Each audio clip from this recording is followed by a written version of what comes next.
Hər vaxtınız xeyir, dəyərli izləyicilərimiz, xoş gördük sizləri. Bugün maarifləndirmədən danışacağıq. Mən əminəm ki, siz də gözəl bilirsiniz ki, maarifləndirmə çox önəmli bir missiyadır. Əlbəttə, doğru və düzgün maarifləndirmə. Biz doğru bildiyimiz maarifləndirmə missiyamızda davam edirik. Bugün gözəllikdən danışacağıq, amma sağlamlıqla bərabər olan gözəllikdən. Yəni, gözəllik və sağlamlıq harmoniya təşkil etməlidir, harmoniyada olmalıdır. Əminəm ki, siz də eyni fikir dəstəkləyirsiniz və bu harmoniyanı əldə etmək üçün mütəxəssisin yanaşmasında peşəkarlıq, bilik, təcrübə, bacarıq tələb olunur. Bugün bizim həmsöhbətimiz həmin peşəkarlardan biridir. Beləliklə, müsahibimiz Akademi Estet Dermatoloji Klinikasının baş həkimi, dermovenerolog, dermokosmetolog, Estet şirkətinin rəsmi spikeri Günel Qorçiyevadır və qarşıdakı zaman kəsiyində onunla söhbətimizi izləyəcəksiniz. Günel xanım, xoş gəldiniz, xoş gördük sizi. Günel xanım, necə bilirsiniz? Sizə elə gəlmirmi ki, günümüzdə qadınlar həddindən artıq gözəl olmaq istəyirlər və ya həddindən artıq gözəl görünmək istəyirlər? Əslində, gözəl olmaq istəməkləri normal bir haldır. Yəni ki, mən elə fikirləşmirəm ki, həddindən artıq gözəl olmağı düşünürlər. Çünki hər bir xanım, ümumiyyətlə insanlar yaxşı görünmək, baxımlı görünmək çox istəyirlər. Yəni, bu normal bir haldır. Həddindən artıq xanımın gözəl görünmək istəməyi normal haldır. Amma bilirsiniz də, deyirlər ki, hər şey həddində gözəl olur. Həddini aşanda isə nə olur? Bəli, həddində olanda gözəl olur. Çünki təbiilik olanda daha xanımlar gözəl görünürlər, daha yaşlarına uyğun görünürlər. Təbii ki, estet həkimlər daha çox buna önəm verməlidirlər. Yəni, təbiiliyə üstünlük verməlidirlər. Harmoniyanı tutmağı bacarmalıdırlar. Sizcə bu harmoniyanı əldə etmək üçün həkimdən nə tələb olunur? Əslində, diqqət yetirsək ki, bizə gələn, müraciət edən pasiyentlər özləri istəyirlər, nə istəyirlərsə. Biz daha çox önəm veririk, pasiyent nə istəyir. Mən üstünlük verirəm həkimlə razılaşmağa. Pasiyent çox şey istəyə bilər. Pasiyent aşırı bəzi istəkləri olur. Yəni, həkim gərək onu balansda saxlamağı bacarsın. Pasiyent bəzən görmür, amma həkim görür. Bu bir qədər artıq olarsa nə olar, aşırı dərəcədə olarsa hansı fəsadlarla üzləşər, harmoniya nə zaman pozular. Yəni, bunu bəzən bizim pasiyentlər anlamırlar. Bilirsiniz, biz elə bir dövrdə yaşayırıq ki, yəni, face-up şəkillər, yəni, sosial media, yəni, pasiyent bizə müraciət eləyəndə mən bu hallarla çox rastlaşıram. Bir də görürsünüz ki, iki rəfiqə gəlir, əllərində hər hansı bir məşhur aktrisanın şəkili, özlərinin beyinlərində o ideallaşdırıblar onu, onun görüntülərini istəyirlər və o standartı istəyirlər, o standartla gəlirlər, müraciət eləyirlər. Siz də bilirsiniz ki, bugün saysız, hesabsız estetik, kosmetoloji mərkəzlər fəaliyyətdədir və çox maraqlıdır. Bu mərkəzlər tələbatı formalaşdırır, yoxsa bu mərkəzlərə bu qədər tələbat mı var? Bilirsiniz necədir? İndi tibb o qədər inkişaf eləyib ki, və bu o qədər asan yolla əhaliyə, insanlara çatdırılma yolları var ki, hamı demək olar hər şeyə maraqlana bilir. Olsun internetdən, Google-dan, ChatGPT-dən, hər şeyə maraqlanır. Çox asanlıqla əldə edirlər.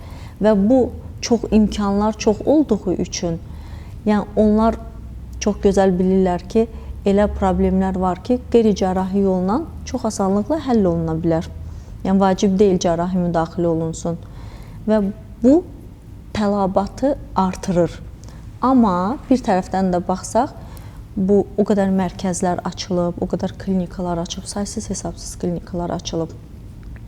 Bunların içərisində də reklamlar gedir və bu reklamlar gedir, reklamların formasında da çağırış olunur. Yəni ki, tələbatı artırır. Yəni, qarşılıqlıdır. Həm insanlar, xanımlar olsun, onlar tərəfindən tələbat var, həm də ki, bu mərkəzlərin çoxlu sayda mərkəzlər, hər mərkəzdə də bu proseduraların reklam olunmağı Bu da bu tərəfdən tələbatı artırır. Hər iki tərəfdən tələbat var. Doktor, hər zaman edilən bir narazılığı mən də dəstəkləyirəm ki, həkim olmayanlar və ya adi tibb bacısı diplomuna sahib olanlar və ya heç tibbi təhsil almayanlar insanların, qadınların xarici görünüşünə müdaxilə edirlər. Əslində mənə görə əlbəttə ki, bu təhlükəli bir haldır. Amma daha təhlükəlisi ondan ibarətdir ki, bu hal getdikcə adi hala çevrilir. Siz inanırsınız, o qədər gözəl, həm də o qədər biz həkimlərin yaralı mövzusuna toxundunuz. Mənə elə gəlir ki, bu məsələ heç həll oluna da bilmir, qarşısı alına da bilmir. Bu mənə görə, mən həkimi çox təəssüfləndirən bir məsələdir. Düz buyurursunuz, həkim olmayan insanlar bu işlə çox məşğuldular. Çox qəribə bir şey də var ki, yəni ki, indiki dövrdə bu qədər informasiyanın olduğu bir dövrdə bu qədər insanları başa salırlar, məlumatlandırırlar. Amma yenə də buna baxmayaraq bu tip insanların qəbulunda həddindən artıq çox pasiyentlər var. Bilirsiniz, mən həmişə deyirəm, pasiyent bizi seçərkən, bu tip proseduraları istəyərkən qiymətlərlə maraqlanmaqdansa ilk növbədə maraqlanmalıdırlar. Bu işi görən insan həkim də həkim deyil və bu iş, prosedur gedən məkan təhlükəsizdir, təhlükəsiz deyil. Yəni, təbii ki, həkim olan şəxs klinikada işləyir və bu öz həkimliyinə görə müəyyən ağır yol keçib.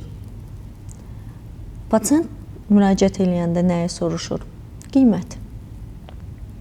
Həkim olmayan və hər hansı bir məkanda, yəni qeyri-steril məkanda işləyən insanın qiyməti ilə təbii ki, bizim proseduralarımızın qiyməti arasında fərq var.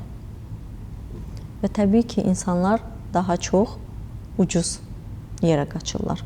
Sanki baş verən hallarla, izlədiyimiz faktlarla sizin fikirləriniz arasında bir ziddiyyət var. Yəni, həm qadın həddindən artıq gözəl görünmək istəyir, həm də bunu çox az məbləğlə əldə etmək istəyir. Bu bizim çox yaralı bir yerimizdir. Yəni ki, mən indiyə kimi də anlaya bilmirəm. Yenə də deyirəm, bu qədər informativ bir dövrdə, bu qədər məlumatlandırılır ki, pasiyentlərə bu hallar baş verə bilər. Məsəl üçün, elementar bir şey deyim, preparat düşməyə bilər.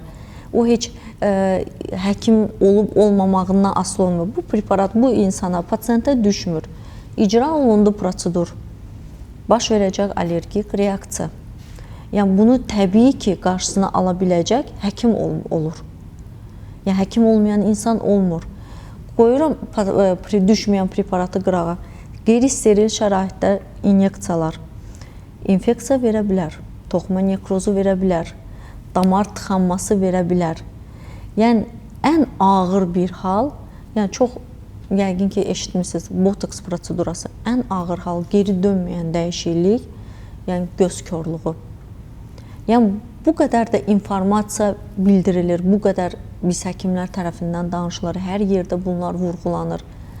Amma indi də belə bir informasiya ilə də insanlar həkim olmayan şəxslərə müraciət eləyirlər.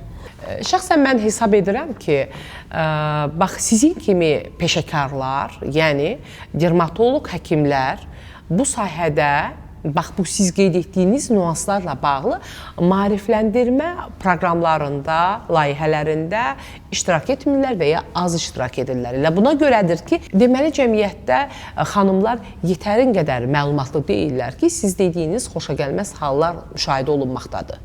Maarifləndirmə, bilirsiniz necədir? Bəzən də insanlar, məsəl üçün, bizdə bir sıra həkimlər var ki, öz səhifələrində daha çox məlumatlar verirlər, daha çox maarifləndirirlər pasiyentləri.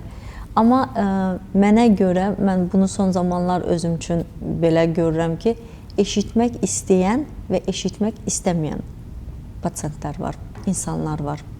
Qəbul edən və qəbul etməyən. Sizə çox qısa bir olmuş hadisəni danışacağım.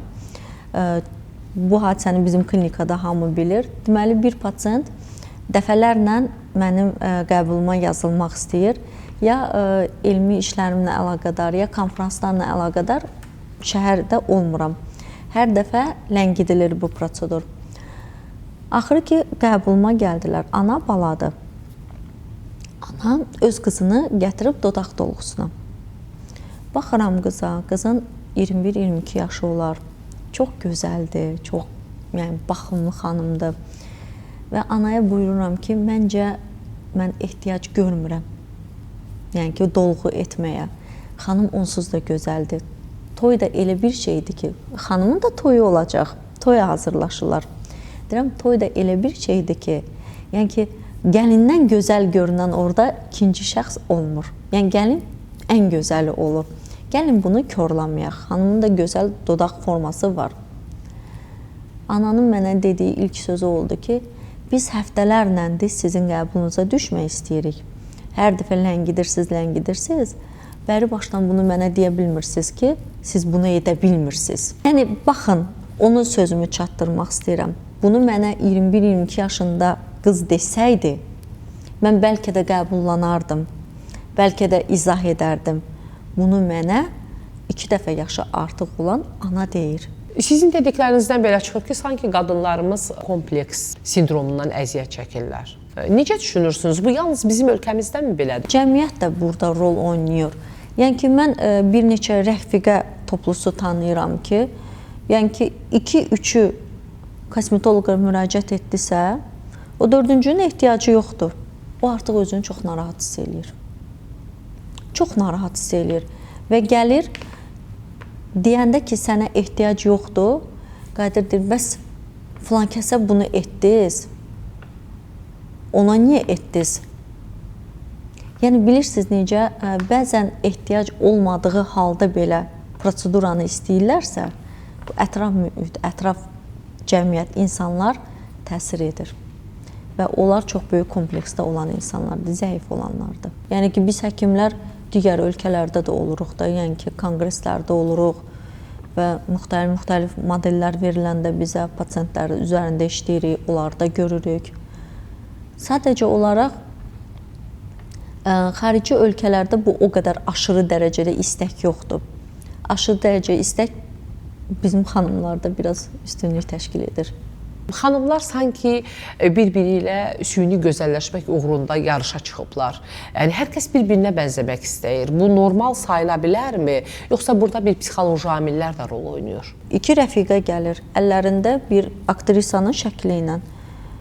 Mən dodağımı belə istəyirəm, mən çənəmi belə istəyirəm, mən qaşımı belə qaldırmaq istəyirəm. Onun mən anladım, başa düşdüm ki, dodaq formasını dəyişmək istəyir, qaşlarını biraz qaldırmaq istəyir, anladım. Proseduranı icra eləyirsən, deyir ki, yox, bundakı kimi deyil. Anatomik olaraq fərqlilik var, dəridə fərqlilik var, əzələnin yığılma qabiliyyəti var fərqli-fərqli. Yəni, bu eynən copy-paste ola bilməz. Siz inanırsınız, 2 rəfiqə bir-biri ilə bir də görürsünüz, ya yarışırlar. Onun dodağı belə oldu, mənimki niyə? Anatomik olaraq təbii ki, başqa quruluşlu dodağı 2 fərqli dodaq quruluşunda olan insanı eyni dodaq quruluşuna gətirmək mümkün deyil. Bir də onu da anladım ki, yəni ki, biz axı cərrah da deyilik. Mən nəyisə kəsib atmıram. Mən nəyisə nüanslara toxunuram, toxunuşlar eləyirəm. Yəni ki, bilirsiniz necə, bəzən pasientlə danışırsan, 40 dəqiqəyə kimi konsultasiyalar eləyirsən. Başa salırsan ki, bizim estetik tibbdə estetlərin işi fərqlilikdir, fərqlilik özü gözəllikdir. Yəni, bir neçə 4-5 insanın eyni simaya malik olmağı, görün, qıraqdan nə qədər gülünc görünür. Yəni, eyni gülüşlər, eyni baxışlar, eyni burun formaları, yəni, bu çox gülünc görünür. Fikirlərinizdən o qənaətə gəlmək mümkündür ki, yəni, təəssüf ki, arzu olunmayan preparatlarla və tibbi təhsili olmayanların bu preparatlarla işləməsi daha çox reklam olunur. Eyni zamanda əksinə peşəkarlar bu istiqamətdə cəmiyyətin, qadınların, insanların maarifləndirilməsinə çox az vaxt ayırırlar. Bayaqları belə bir cümlə işlətdim. Nə qədər ki bu tip mərkəzlər, nə qədər ki bu tip sektorlar çoxalır, inkişaf eləyirsə, onların daxilində bu tip proseduralar reklam olunursa, təbii ki bu çağırışdır. Reklam olunur, çağırış olunur və bir də bilirsiniz necə insanın öz daxili aləminin doyumlu olmağı, tox olmağı, yəni o bədən formasına acgözlüyün olmamağı, özündən qane olmaq, barışmaq. Yəni ki, mən yenə də anlayardım, qüsuru normala gətirmək. Bu normaldır. Estetik həkimləri, yəni bu qədər plastik xirurqlar var, onlar boş-boşuna plastikanı oxumayıblar ki. Yəni tələbat varsa, amma bir də var ki, normal olan bir şeyi qane olmamaq, özündə bəyənməmək. Yenə də gəldik sizin əvvəlki verdiyiniz psixologiya. Psixoloji olaraq insanlar çox zəifdirlər bu temada. Yəni qəbullanmır da, baxırsan qıraqdan normaldır, amma o özünü normal saymır, gözəl saymır, görmür gözəl. Nə qədər çağırış var o klinikalarda, nə qədər bunlar reklam olunacaqsa saytlarda, təbii ki, bir çəkili bir xanım olsun, otursun, səhifəyə baxır, bir xanım mənim kimi çəkili xanım getdi, necə gözəl incələşdi, istək olacaq. Bu istək normaldır, amma bir də var ki, normal bədən ölçüləridir, ekstra gözəllik qatmaq istəyir özünə. Bax, bu normal deyil. Təşəkkür edirəm sizə. Çox sağ olun. Minnətdaram ki, vaxt ayırdınız və bu bizim maarifləndirmə proqramında öz fikirlərinizi bizim dəyərli izləyicilərimizlə bölüşdünüz. Bu qədər. Daha bir müsahibənin sonuna gəldik. Əminəm ki, çox dəyərli həkim dermatoloq Günel Qorçiyevanın fikirləri sizə gələcək gözəlləşmə arzularınızda dəstək olacaq, faydalanacaqsınız. Növbəti proqramlarda görüşmək ümidi ilə salamat qalın.